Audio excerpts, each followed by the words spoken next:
फळाची सर्वांगी सुंदर शेंदुराची कंठी झलके माल मुक्ता फळाची जय देव जय देव। दर्शकों, भगवान गणेश एक प्रमुख हिंदू देवता हैं जिन्हें सभी हिंदू धार्मिक आयोजनों में आरंभ के देवता के रूप में पूजा जाता है।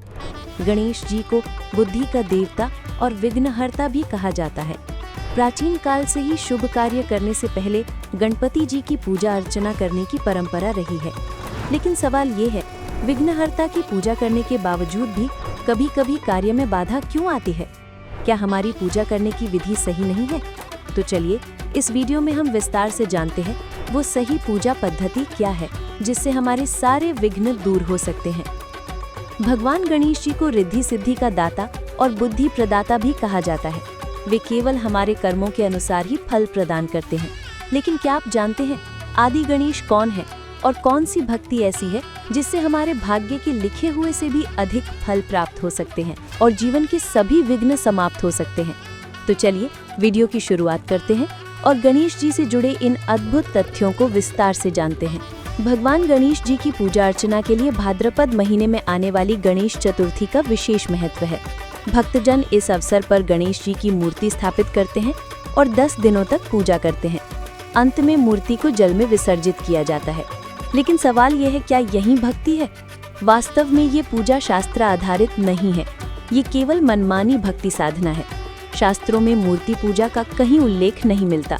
श्रीमद् भागवत गीता के अध्याय 16 श्लोक 23 में कहा गया है कि जो कोई भी शास्त्रों में वर्णित भक्ति विधि का खंडन करता है और अपनी इच्छाओं के अनुसार पूजा करता है, उसे न सांसारिक लाभ मिलता है और न ही मोक्ष। तो आइए अब जानते हैं भगवान गणेश जी की उत्पत्ति कैसे हुई। इसके पीछे एक बड़ी ही दिलचस्प कहानी है। गणेश, जिसका अर्थ है गणों में ईश। भगवान शिव के पास कई गण थे, लेकिन पार्वती जी के पास कोई गण नहीं था। एक दिन स्नान करते समय पार्वती जी ने उबटन से एक पुतला बनाया और उसमें प्राण डालकर उसका नाम गणेश रखा। उन्होंने गणेश को आदेश दिया कि उनके बिना कोई भी महल में प्रवेश न करे। उसी समय शिव जी तपस्या से लौटे और महल में प्रवेश करना चाहा, लेकिन गणेश ने उन्हें रोक दिया। क्रोधित होकर शिव जी ने उनका सिर काट दिया। जब पार्वती जी ने गणेश जी को मृत देखा तो उनका क्रोध भयंकर हो गया। उन्होंने काली रूप धारण कर चेतावनी दी कि यदि गणेश जी को जीवित नहीं किया गया तो सृष्टि का विनाश हो जाएगा। तब शिव जी ने भयभीत होकर विष्णु जी से सहायता मांगी। विष्णु जी ने एक हाथी के बच्चे का सिर लाया, जिसे शिव जी ने गणेश के शरीर पर लगाकर उन्हें जीवन दान दिया। इसके बाद देवताओं ने आशीर्वाद दिया कि गणेश जी को सदा प्रथम पूजनीय माना जाएगा। दर्शकों, आपको ये जानकर आश्चर्य होगा कि भगवान शिव गणेश जी के मूल मस्तक को पुनः स्थापित नहीं कर सके। इसका कारण यह है कि उनकी आध्यात्मिक शक्तियाँ सीमित हैं। वे स्वयं द्वारा किए गए विनाश को वापस नहीं कर सकते। ये प्रकृति का नियम है। त्रिमूर्ति ईश्वर ब्रह्मा, विष्णु और शिव सर्वोच्च भगवान आदि गणेश के कानून से बंधे हैं। वे केवल निर्धारित कार्य ही पूर्ण कर सकते हैं और किसी भी चीज में बदलाव नहीं कर सकते।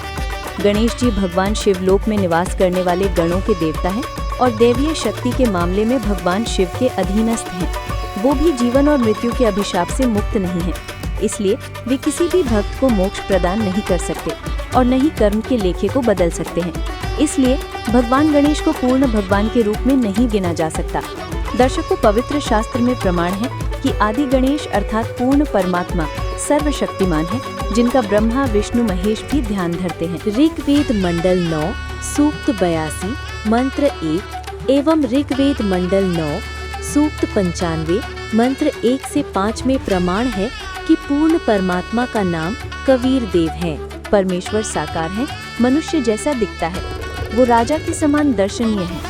यजुर्वेद अध्याय 8 श्लोक 13, ऋग्वेद मंडल 10 सूक्त 163 मंत्र 1। इसके अलावा और भी अधिक स्थानों में प्रमाण मिलता है कि पूर्ण परमात्मा पाप कर्म को नाश कर साधक के जीवन में आने वाले विघ्न अर्थात रोग कष्ट को समाप्त कर 100 वर्ष का स्वस्थ जीवन प्रदान कर सकते हैं। श्रद्धालु बड़े प्रेम और आस्था से गणपति बप्पा मोरया, ओम गंग गणपतये नमः और जय गणेश देवा जैसे मंत्रों का जाप करते हैं। लेकिन दर्शकों, आपको ये जानकर आश्चर्य होगा कि इन मंत्रों का हमारे किसी भी पवित्र शास्त्र में उल्लेख नहीं मिलता और न ही इनसे कोई वास्तविक लाभ संभव है। शास्त्रानुसार भक्ति से ही लाभ प्राप्त होता है। अब सवाल यह है कि गणेश जी की पूजा का सही तरीका क्या है। आइए जानते हैं कि गणेश जी से लाभ पाने के लिए कौन सा मंत्र जाप करना चाहिए। दर्शकों, आपको बता दें, भगवान गणेश जी हमारे शरीर के मूल कमल में निवास करते हैं। शास्त्रों में इनकी पूजा की आदि सनातनी विधि बताई गई है, जिससे साधक को लाभ प्राप्त होता है। अब पहले तो आपको प्रथम मंत्र दिखाते हैं कि प्रथम मंत्र क्या है। ये देखिएगा, ये हमारा बॉडी का चित्र है। इसमें ये कमल बने हुए हैं। ये मूल कमल में गणेश जी और इसका ये किलियन जाप है। और इससे ऊपर स्वाद चक्र अनुष्ठान, ये स्वादिष्ठान चक्र भी कहते हैं। इसकी 6 पंखुड़ियां दूसरे कमल की। और सावित्री ब्रह्मा इसका ओम जाप है। यहाँ लक्ष्मी और विष्णु का जाप है। ये नाभि कमल है और इसका ये हरियम जाप है। ये शिव और पार्वती रहते हैं। यहाँ परमात्मा ने इनको मंत्र दिया था, ये मंत्र। तो उसके बाद ये उनके शिष्य बने थे। उसके बाद शंकर भगवान इसी का जाप करते, इसलिए सोहम जाप यहाँ इसका कहा गया। अब यहाँ देखिएगा, ये दुर्गा है। इसका ये 16 पंखुड़ियों का कमल है, कंठ के अंदर है और ये इनका जाप है। और यहाँ और आगे अलग, ये तो फिर केवल मालिक ने संदेश दिए हैं। अब ये हैं इस शरीर से, इस पिंड से यहाँ तक बरी होने के लिए हमने ये मूल मंत्र जाप करने हैं। कैसे करने हैं ये नहीं खोलूंगा, वो तो जो उपदेश लेगा उसी को बताऊंगा। प्रथम चरण में संत रामपाल जी महाराज जो नाम दीक्षा अपने शिष्यों को देते हैं, क्या वो प्रमाणित हैं? अब आपको दिखाते हैं गरीबदास जी महाराज द्वारा रचित अमर सदग्रंथ से प्रमाण। देखिए ब्रह्मवेदी अंग। अब देखिए मुक्ति मुद्रा अंग से ये प्रमाण। अब देखिए ब्रह्मकला अंग से प्रमाण। संत रामपाल जी महाराज के अथक प्रयासों से ये शास्त्र प्रमाणित ज्ञान तेजी से विश्व में फैल रहा है। आदि सनातनी पूजा के प्रथम चरण की ये भक्ति पंचदेव से मिलने वाले लाभों को प्रदान करने वाली है तथा संपूर्ण भक्त समाज के लिए संजीवनी है। आदि सनातनी पूजा के 3 चरण होते हैं। प्रथम चरण की साधना में इन पंचदेव की साधना के मंत्र होते हैं। उसके बाद दूसरे चरण की साधना, जो कि सनातनी पूजा भी कहलाती है, इसके मंत्र होते हैं ओम तत्। यहाँ तत् सांकेतिक मंत्र है। उसके बाद तीसरे चरण की साधना आदि सनातनी पूजा कहलाती है। इसके मंत्र होते हैं ओम तत्सत। यहाँ तत् और सत सांकेतिक हैं। भक्ति साधना के इन 3 चरणों को आप इस प्रकार समझें, जैसे प्रथम चरण की साधना जो कि पंचदेव पूजा है, उसको आप प्राथमिक शिक्षा जाने, अर्थात 5वीं कक्षा तक की पढ़ाई जाने, जिसके पढ़ने से आपको आपके जीवन में केवल आंशिक लाभ प्राप्त होते हैं। लेकिन प्रथम चरण की ये साधना भक्ति मार्ग में बेहद महत्वपूर्ण है।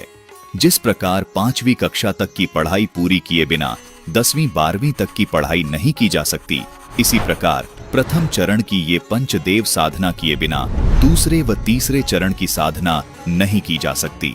दूसरे चरण की साधना जो कि सनातनी पूजा है, ये गीता अध्याय 15 के श्लोक 16 में बताए क्षर और अक्षर पुरुष की पूजा है। इसको आप उच्च शिक्षा, अर्थात इसको आप 10वीं तक की कक्षा की पढ़ाई जाने, जो आपको प्राथमिक शिक्षा से कुछ ज्यादा लाभ देती है।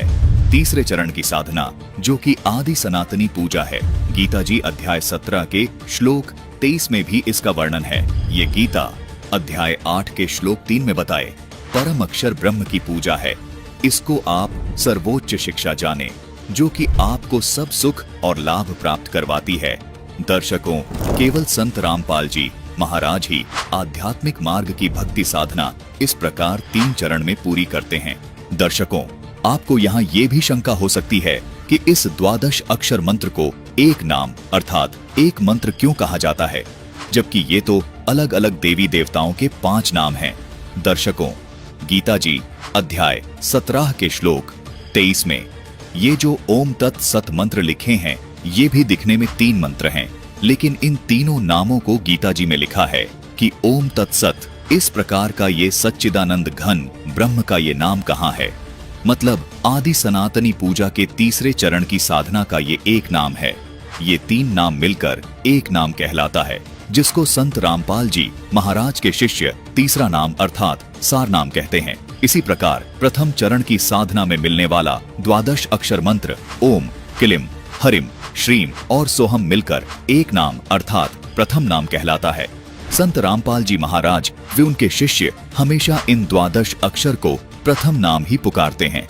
इसी प्रकार दूसरे चरण की साधना का ये ओम तथा तत् मंत्र एक ही नाम अर्थात दूसरा नाम अर्थात सतनाम कहलाता है। संत रामपाल जी महाराज के अनुयायी इन दोनों मंत्रों को प्राप्त करने के बाद कहते हैं कि हमें दूसरा नाम अर्थात सतनाम मिल गया है, अर्थात यहाँ दो नाम मंत्र होने के बाद भी ये केवल एक नाम ही कहलाता है जिसको सतनाम कहते हैं। इसी प्रकार तीसरे चरण की साधना का ये ओम तत् सत मंत्र मिलकर भी एक ही नाम कहलाता है जिसे संत रामपाल जी महाराज के अनुयायी सारनाम कहते हैं, अर्थात तीसरा नाम कहते हैं। इसलिए यहाँ दर्शकों को कोई शंका नहीं होनी चाहिए कि इन द्वादश अक्षर मंत्र को एक नाम क्यों कहा है। दर्शकों, ये द्वादश अक्षर मंत्र मिलकर एक ही नाम कहलाता है। संत रामपाल जी महाराज इस प्रकार अपने शिष्यों को सनातनी पूजा के तीनों चरण की साधना का प्रथम नाम, दूसरा नाम और तीसरा नाम देते हैं। दर्शकों, आदि सनातनी भक्ति विधि में भगवान गणेश जी की शास्त्रानुसार भक्ति आज संत रामपाल जी महाराज प्रदान कर रहे हैं। आदरणीय संत गरीबदास जी महाराज जी ने अमर ग्रंथ साहिब में अर्थात आदि गणेश पुराण में आदि गणेश के बारे में अपनी वाणी के माध्यम से बताते हैं। गरीब जो सुमर्थ सिद्ध होई, गणनायक गलताना करो अनुग्रह सोई, पारस पद परवाना। आदि गणेश मनाओ, गणनायक देवन देवा, चरण कमल लाओ, आदि अंत करो सेवा। परम शक्ति संगीता मृद सिद्धिदाता सोई, अविगत गुण अतीतम सत्य पुरुष निर्मोही। जगदम्बा जगदीशम मंगल रूप मुरारी, तन मन अर्पों से सम भक्ति मुक्ति भंडारी। सुर नर मुनि जन ध्यावे, ब्रह्मा विष्णु महेशा, शेष शेष मुख गावे, पूजे आदि गणेशा। इंद्र कुबेर सरीखा, वरुण धर्म राय ध्यावे, समर्थ जीवन जी का मन इच्छा फल पावे। 33 कोटि आधारा ध्यावे शेष 88, उतरे भोजल पारा कटै यम की फांसी। दर्शकों, पवित्र शास्त्रीय सिद्ध करते हैं कि आदि गणेश स्वयंभू परमात्मा है। वे सर्वशक्तिमान हैं। उनका नाम है कबीर साहिब जी। वही हम सभी आत्माओं के पिता हैं और हमें मोक्ष प्रदान कर सकते हैं। आदि गणेश अर्थात पूर्ण परमात्मा ही साधक के जीवन में आने वाले सभी विघ्न, चाहे वो रोग हो, कष्ट हो या भाग्य की बाधाएं हो, समाप्त कर सकते हैं। वे भाग्य के लेखे को भी परिवर्तित करने की शक्ति रखते हैं। अपार बुद्धि और रिद्धि सिद्धि के दाता, वास्तविक विघ्नहर्ता कोई और नहीं बल्कि आदि गणेश पूर्ण परमात्मा कबीर साहिब जी हैं। यम किंकर कर जोड़ चले तिस देख रे, धर्म राय के अंक मिटावे लेख रे। जीव दुनी नहीं गा बाठा डे गही, दर्ग मंज हजूर पकड़ छेकी बही। सोन मंडल सतलोक अगमपुर धाम है, धनबंदी छोड़ कबीर तुम्हारा नाम है। वर्तमान समय में तत्वदर्शी संत रामपाल जी महाराज भगवान गणेश और आदि गणेश जी की आदि सनातनी भक्ति अर्थात शास्त्रानुकूल भक्ति विधि साधकों को प्रदान कर रहे हैं, जिससे साधक को रिद्धि सिद्धि और बुद्धि में अद्वितीय लाभ प्राप्त हो रहे हैं। और आज संत रामपाल जी महाराज की दया से मेरा जो कैंसर है वो बिल्कुल ठीक हो गया है और मुझे किसी भी दवा की ज़रूरत नहीं पड़ी, ना ही किसी ऑपरेशन की ज़रूरत पड़ी और आज मैं बिल्कुल स्वस्थ हूँ। पहले प्रथम नाम जब मैंने लिया तो 4 महीने के अंदर मेरे बेटी की जो तकलीफ थी वो बिना गोली, बिना इंजेक्शन, बिना ऑपरेशन की दूर हुई। सदगुरु रामपाल जी महाराज जो हैं वो सच्ची भक्ति बताते हैं, वेदों के अनुसार, गीता के अनुसार सच्चा नाम देते हैं, जिससे आत्म शांति मिलती है, सुकून मिलता है। हमारी पत्नी के कैंसर था और कैंसर पूरे शरीर में सारी गांठें हो गई थी और गांठें इतनी थी कि पूरे शरीर में गांठें होकर उनमें जलन मच रही थी। हम सब जगह उनका इलाज करा चुके थे और थक चुके थे, हमें कोई आराम नहीं आया था। जब हमने संत रामपाल जी महाराज से नाम दीक्षा ली उसके बाद ठीक हो गई। जब मैंने नाम दीक्षा ली तो मेरे पास में बस एक ही जगह मेरा बिजनेस था, लेकिन जब मैं संत रामपाल जी महाराज से नाम दीक्षा ली तो मेरा एक की जगह दो की जगह 3 जगह इतना सारा मेरे को फ़ायदा हो गया है कि मैं सोच भी नहीं सकता था। तो मैं तो ये कहता हूँ सर कि साइंस कुछ है ही नहीं, ये मैंने प्रैक्टिकल किया है। जब साइंस फेल हो जाती है वहाँ परमेश्वर संत रामपाल जी महाराज काम आता है, ये मैं गारंटी से कह सकता हूँ। जो इस भक्ति में आएंगे और भक्ति करेंगे तो वो खुद भी खुद जान लेंगे संत रामपाल जी संत नहीं, ये स्वयं परमात्मा। अब समय मत दौड़ाओ, उनके पास जाइए, उनका ज्ञान समझिए, और अगर उन्होंने जो नियम बताया उस नियम के अनुसार आप भक्ति करोगे तो पार हो जाओगे।